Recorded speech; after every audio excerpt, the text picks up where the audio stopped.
In this video, I will show you how to fix MS Gaming Overlay pop-up message on Windows 11. So the first thing you need to do is go to search and type registry. And after that, click on register editor. And then you will see the HK current user here. So you need to expand this and then expand this software and scroll all the way down until you see the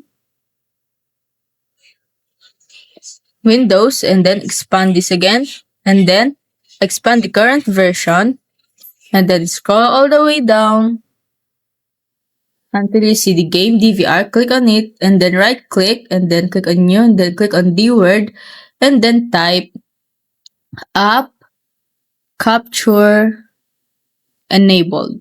Click on enter, and then double click on this and make sure the value data is 0, and then click on OK.